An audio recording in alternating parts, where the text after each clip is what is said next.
Welcome to a new episode of Crazy Train with me, Jasmine St. Clair. Ooh. I hope everyone's enjoying the ride so far and the guests that I've been bringing on. Before I get to my next one, because actually when I interviewed her, she was feeling kind of sick. So that brings me to this Silver Wings Colloidal Silver Herbal Tincture Spray. It's amazing, by the way. So I know everyone's like, why do you keep pushing this product? It's amazing. Silver Wings Colloidal Silver Herbal Tincture Spray is amazing. The tincture spray has oil of oregano and echinacea with golden seal and 150 ppm of silver colloidal, which is amazing. It doesn't taste too bad, but I'll say one thing. Everyone else in my acting class, they're all sick. I'm totally fine though, because I've been on this religiously for the past week. Anywho, I know that I bring on a lot of guests that not everybody knows who they are.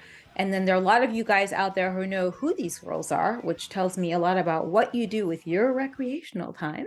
So without further ado, I'd like to bring on my next guest, who is a natural beauty who just returned back to the adult film business, Miss Sophia Locke. I was able to build a community when webcamming was still relatively new. So anything you did, people kind of hadn't seen before. There weren't games, there weren't raffles, all of that was in its infancy.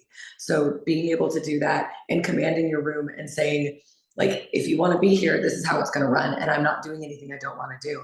And I carried that into, the pro side too. Like, I don't do things I don't want to do. And maybe I could make more money, but it does mean that everyone watching me knows that I'm enjoying myself. And I think that authenticity contributes to my brand, and I like sticking with that. And then I don't do anything I don't want to fucking do. It's great. You're like way better than I am in that respect because I lost my shit. I'm like, okay, this is not for me. But hey, the steak dinner was good, and I had like half naked girls walking around. The guy doing the web thing, the operating the webcam and everything, he got all these dances. I just sat there. I had my steak, I had drinks, and I was good. But it's the easiest thing, right? Now with OnlyFans, I have the page. I'm not going to do anything with it. What do you think of OnlyFans in general? Do you think it's really pulled away a lot of income from a lot of adult film stars or webcam girls? I think there are a couple ways to look at it. I think overall it's a really good thing because with it being kind of normalized in society, I think that takes away the stigma of adult work, at least chips away at it a little bit, which I think is really important. I do think it means that the market is saturated with anyone that can call themselves a content creator, which leads to kind of more predatory, especially men, saying, well, oh, I do this, I do what you do, just come to my house. And don't worry about testing. I think that has been kind of a problem with it. I think overall it's a good thing. And I think that if, right now we're in a moratorium again. And so at least people can work solo and sell their own things without having to maintain an entire website on their own. So, well, sorry about that. Well, you just said there, what happened? Was there a scare? Like what happened this time? yeah, it's a chlamydia and gonorrhea, mostly chlamydia outbreak. And so it's so frustrating because it can't get out of the pool. And I don't know why. I don't know if it's from people working with, content creators that aren't testing, or because there's just no oversight on that side of it.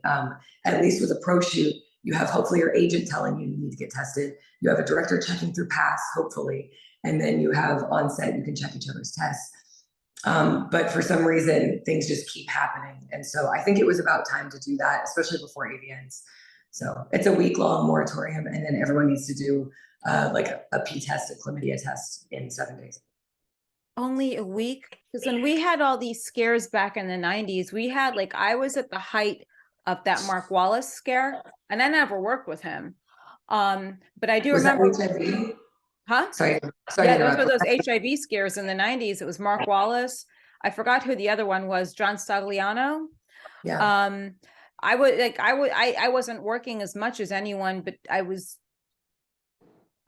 never worked with either of them either, but I do remember we had like a month long of moratorium, or because that's serious stuff. I don't know how serious they're taking the testing process in the content creating and the OnlyFans, but I think that people have to start looking at it a little bit more serious, because I heard a story like this from a different girl in Canada. This is all the way in Canada. and it's something else. So I don't know if they're girls, not yourself, but there might be some people going in and working with others that are professionals. And then on the outside, I don't know what the hell they're doing. But the thing is, it's selfish if you're doing shit that is costing people A, money, and B, their health. So Yep. whatever it is, close your fucking legs if the other person doesn't have a goddamn test. And if you don't have a test, guys, go get one. It's that simple, you know? Yeah. And this is horrible. I'm so sorry that's happening now. A Yeah. week? Yeah. It's frustrating.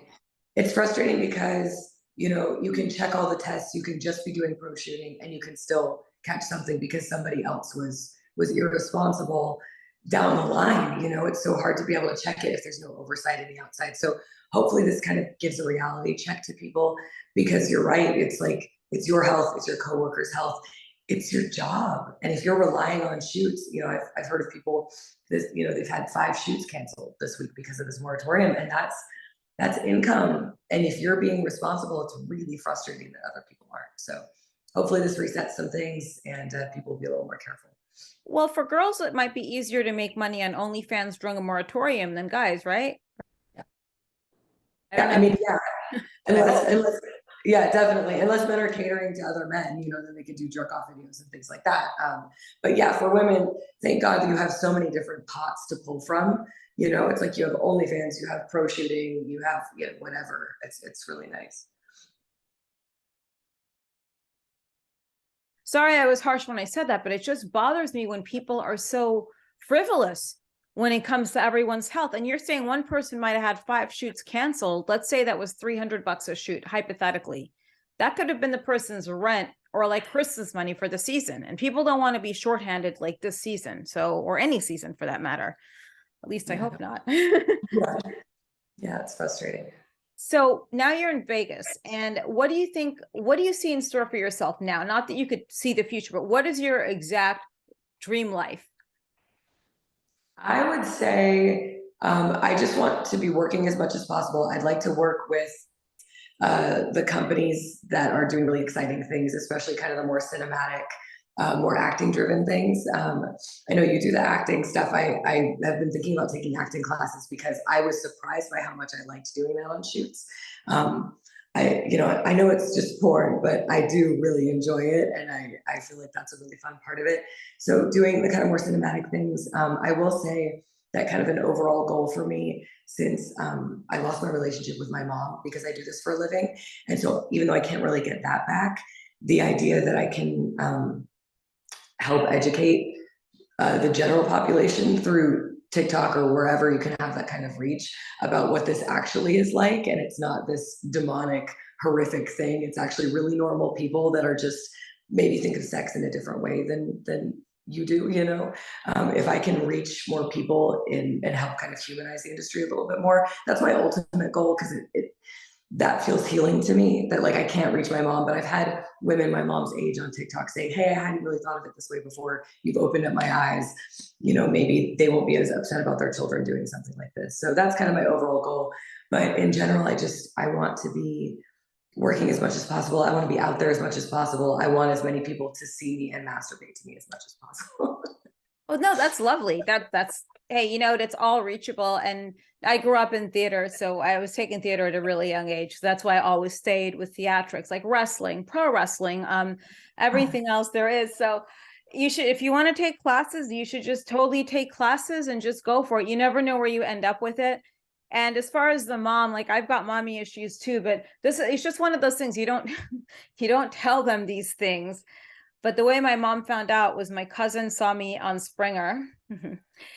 And yeah, of course, and said something. Then she called me a few weeks ago when she saw this thing on Vice, Dark Side of the 90s, and poof, there I was. So yeah, exactly. But then this is the other thing. The other thing you can say is, hey, that was a character I was playing. It's not really me.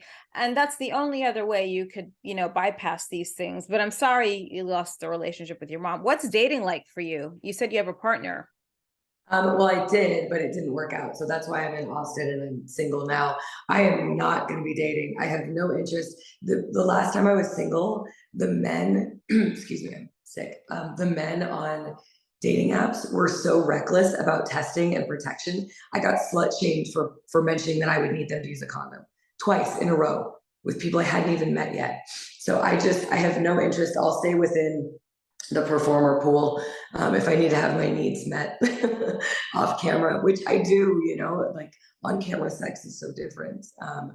But yeah, I have no interest in dating. Like I said before, it just, if you're in a relationship and you're in porn, whether they're in it or not, it does complicate things. You do have to compromise in some ways. And I just don't want to compromise right now. I want all of my energy like toward this career. And that's usually when you'll probably meet someone, and it doesn't really work if it's too. I've never seen it work. Very seldom, actually, have I seen it work where it's both people in the business, like Seth and his wife, and a few other people. Right? That's that, but they're a different story. Valentino Bellucci, like that. Like you see that work there, but for the most part, even if one person is in and one person is out, hon, you're dating a civilian. They're not going to get this half the time. They're really not going to understand it. And a dating app, I got my own thoughts on that. I've been thrown off so many dating apps before.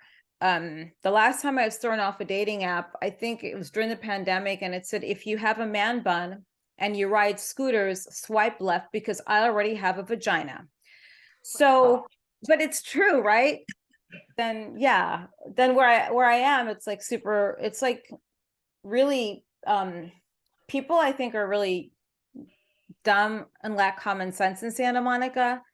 So then the other thing I said, if you're an ultra liberal, please definitely swipe left. Once again, I've got a vagina. So it's just things like that. They usually kick you off of dating apps for saying things like that. I assumed you were kicked off because people thought you were catfishing because you are who you say you are. No, I was really obnoxious. If you have small kids, I don't like small kids. I mean, this is the stuff, but they're asking you for honesty, right? On these dating apps. Maybe I have to just have my own dating app where it's like you welcome obnoxious and you welcome as much openness. Has anyone even recognized you on a dating app? Because you have a distinct look. No? No, no, but I also haven't been on one since coming back in. So I think, now that I've done maybe, I don't know, 40 or so scenes since coming back in, I would assume now maybe people might recognize me, but I'm not touching those hats. Oh my God. Yeah, you don't need to do that. Trust me. You have no problem meeting people. So you have everything ahead of you. Do you do feature dancing at all? Is that a thing anymore? Feature dancing? It is. I know that girls do, like they'll go to cities and dance. Anything in person is just not my jam. Like I totally support the women that do, but I would just embarrass myself dancing. I know that for sure. But I'm excited to go to like the conventions, the expos, and meet people there.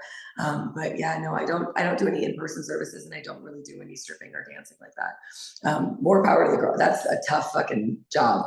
Good for them, but it's just not my cup of tea.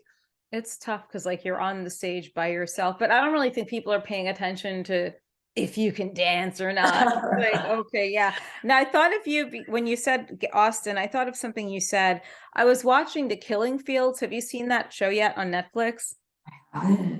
Oh my God. It's like it took place in Galveston and Houston and maybe some parts of Austin, but it's these girls that were just murdered throughout the 70s and 80s, and the cops there were like so sloppy, they never like found the murderer, and they're like people pointing out like who the person could be, but they were just like so lazy. I'm like, they can't. I mean, it's Texas, they're not supposed to mess with Texas, for crying out loud. And just Yeah.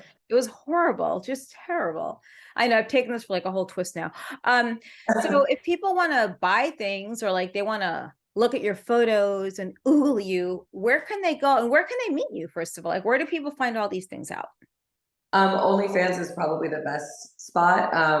And then I'll be at the AEE, the Adult Entertainment Expo, and also XBiz in January, and that's Vegas and then LA.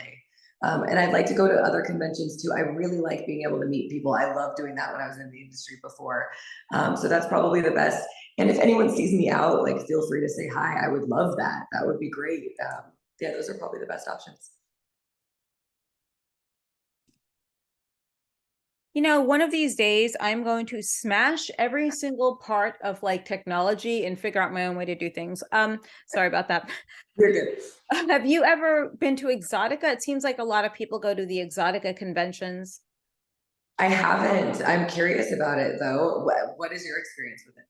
I was there once and only once. I don't think I'd be the perfect person to go back. You're already laughing because something crazy must have happened. I already know Um, how you were on cam, so yes, I'm this is curious. nothing. Yeah. So I was fine signing. Like I'm fine signing things for people. That's not a problem. I'm very good with fans 100%. I could do any wrestling convention, anywhere you send me, I'm fine. Yeah. But then you have a certain grade of girls lurking around, showing their tits. And even when I was in the business, I wasn't at booths like flashing my tits, and they're taking photos for free. I mean, come on. Then after that, you have the after parties, and that's where it was a little bit scary. And I had a friend of mine at the only Exotica I was at. He was a Hell's Angel, and some guy was talking to me, and he said to my friend, "Oh, let me guess, you're here to protect her." He's like, "No, actually I'm here to protect you from her because she really just doesn't want to trust me. Just don't talk to her and ask her stupid things." And this was at an after party, and it was a guy being dumb, and he was like drunk, stupid, like spitting. So you'll have fun though. I think you'll do well. You'll sign probably at a booth. And when you sign at a booth, you just, as long as you keep in your zone, you probably meet a lot of people that want to see you, right? And you probably have people to shoot with there as well. So it's a good opportunity for you. They just had one in DC. It's Florida, Chicago, New York. If I were to ever go to one, I would just be there for like an hour, and it would just to push my podcast, but that's it. Then I'm not staying for any after party. Yeah. Then I'll need Yeah. bail money. I I'll am be curious calling you about got that bail money. after. Huh? Yeah. Yeah. Now And are your boobs natural? no, I got them Okay. done a little bit over a year ago. I actually got them done before getting back in the industry. It just happened to be like the right timing that like I got them done. My partner and I broke up, and then I was like, well, I've already got my revenge body. I might as well like, you know, show it off, I guess. So yeah, I got them done like a little bit over a year ago. I see. What were you going to say before? Because then I asked about your tits. I got distracted. Oh, that's fine. They're distracting. It makes sense. I I was saying that I'll be signing at the 101 modeling booth because I'm with them, and I haven't like I was with like a camming booth before, but I haven't been with an agency booth, so it should be really fun. And I'm looking forward to the after parties. I'm just curious to see how it'll go. But yeah, there's tons of opportunities to shoot outside of that. And now that I live in Vegas, I have a location too, so it'll be easy. I'll make some money. Yeah, I think there's a lot more opportunity for girls to, actually own their stuff, own their content and make money off of their own content, their names, and whatever they want to put out there. And it's a great way to have control over yourselves now, which is important. Yeah, because when you were working, I imagine it was all like through companies and through contracts, and so you probably didn't own a lot of your own image or material. I wish I did. Yeah, No, yeah, but what I do is I just pull things off the internet. I have a habit of doing that, and I'll just keep it. And if I decide to make a trading card and someone wants to fight me on it, I'll be like, "What are you going to do? Seriously? That's my photo." And so what if I signed away the rights? It's kind of an arrogant thing, but still, it's just the way of the world. Then we had the websites that came up, paid websites. You have a paid site, or I think with paid sites, it's OnlyFans. It's the same thing almost. I don't know.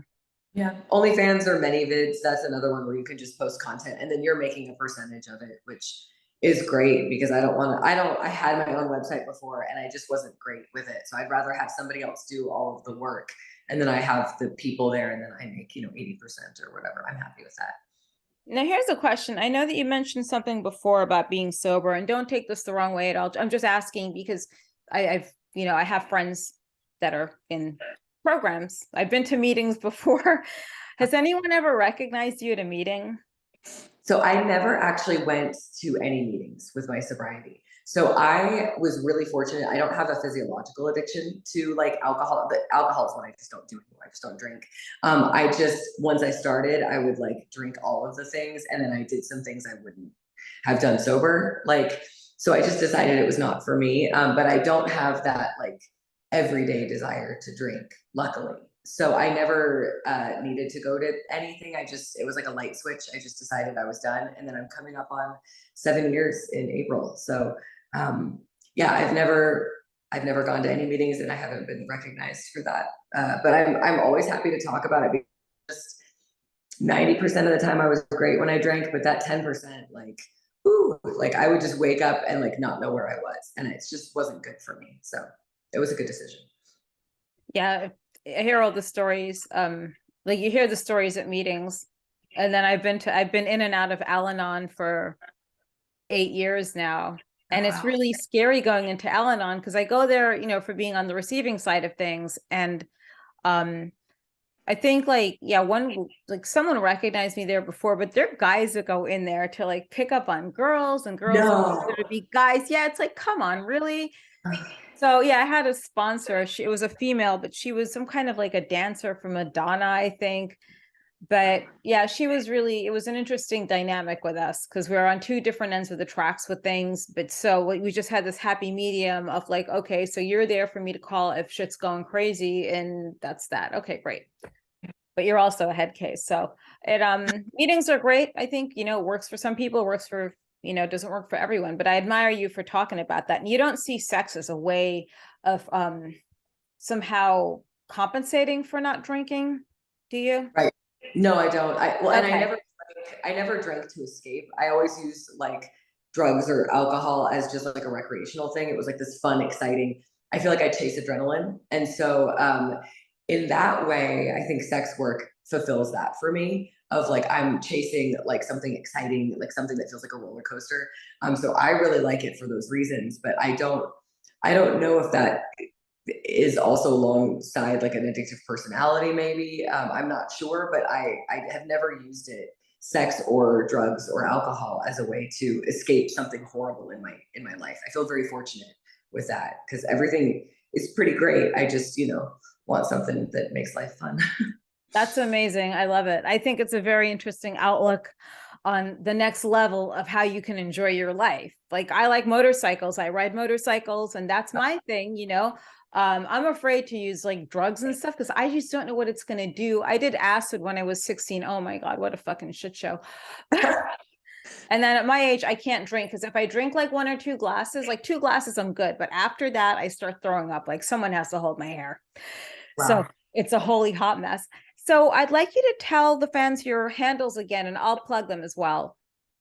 Sure, I appreciate that. On Twitter, you can find me at underscore Sophia Locke underscore. The my OnlyFans is the Sophia Locke, and then my TikTok is Sophia Locke underscore. So, or you could just Google Sophia Locke, and all of that comes up. So it's pretty easy. And it's Locke with an E. And I'm glad you're on TikTok, by the way, real quick. Marcella Alonso told me that there was some really young girl who probably wasn't a sperm in her dad's ball sack when, you know, when we started doing porn. And she's telling girls like how to monetize and be in the business. It's like, who the fuck are you? Like, you should not be talking anything. I think I even left a comment like, who the hell are you, you stupid little twat face whore? And I just left it as that. I'm like, did I just really put that up there? I did. I had to because you have a girl that doesn't know much about the business telling younger girls about this. And there's nothing in there about testing. There's nothing in there about STD health. Like none of that is in there and nothing about like the perils of it. So I'm glad you're on TikTok, like helping people and informing them on these things. Like, hallelujah, a Yeah, smart TikToker. I appreciate that. I have a whole video on how testing works in the adult industry because people don't even realize that we test. And so exactly how that works, the companies that are involved, and like the window that we use. So I love educating people about it, and I'm happy to be on that. It's really exciting. Good, I'm glad. And hopefully you'll make like a long tour, like a speaking tour about that, because I feel as though a lot of people are underinformed and you know they need to know about these things. So maybe that'll be you making that difference one day. I would love to be just even a small part of it. It's really wonderful. Cool. Well, thank you so much for joining me despite your throat. I really hope you get better. Like it Thank sucks you. being sick. And hopefully I get to meet you one day because you are completely adorable. And I'm sure I'll cross paths with you somehow. I would love that. Absolutely. Thank you for having me. I really Yeah, appreciate it. always. And sit tight. Thank you guys for tuning in and girls or whatever. Thanks. I hope you're enjoying the ride on Crazy Train with Jasmine St. Clair podcast. So if you are, do me a huge, huge favor. Woo! Please go ahead. Go on to Apple Podcast or Spotify or whatever, but Apple's great. Give me a nice rating and review. Send me a screenshot, and I promise you, I will send you a special goodie bag. So please rate and review Crazy Train with Jasmine St. Clair podcast. And in exchange for that, once I see the DM with the review and your name and address, I will get those gift bags out to you. I'm not going to tell you what's in it.